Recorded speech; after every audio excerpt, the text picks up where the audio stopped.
Callum Newman beats David Finlay and sends him packing as we expected and as was going to happen. But he came out to new entrance music. And if you want to talk about a guy who just is exuding all kinds of confidence, I mean, he is maturing right in front of our eyes. What I saw tonight, when I watched this show, as Callum Newman made his entrance and then wrestled the first few minutes of the match, I said, "Oh my God, this guy's going to be a worldwide wrestling superstar."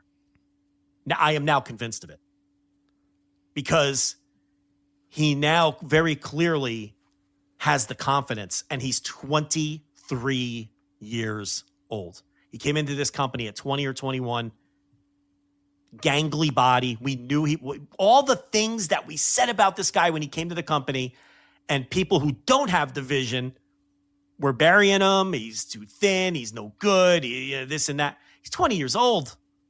He has grown into his body just like I said he would. He has matured just like I said he would. And now he's working and carrying himself with such confidence. And you could just see that this guy is going to be a worldwide wrestling superstar sooner than later.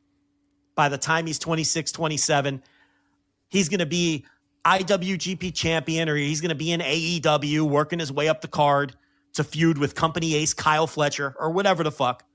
That's his future. And I knew he'd be a good worker. But what I always said was you can never guarantee stardom. I'm ready to say that. I'm ready to say that this guy's going to be a star. And it'll probably be in New Japan first. But with the way that the wrestling scene is these days, he'll be gone long before he's in his late 20s. Someone's going to, probably AEW with the Ospreay connection. Let's be honest about it. He's Ospreay's protege. But I mean, man, I was so impressed. I couldn't have been more impressed. I was more impressed with Callum Newman than anybody else on this show. I mean, to me, he took such a giant leap. And good for David Finlay to put him over the way he did. And Finlay says goodbye, and it's time for him to go.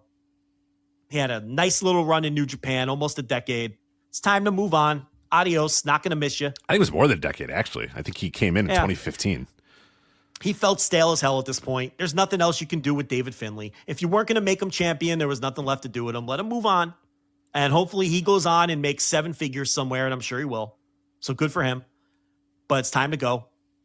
And Callum Newman, to me, just screamed the future. That was my take on this match.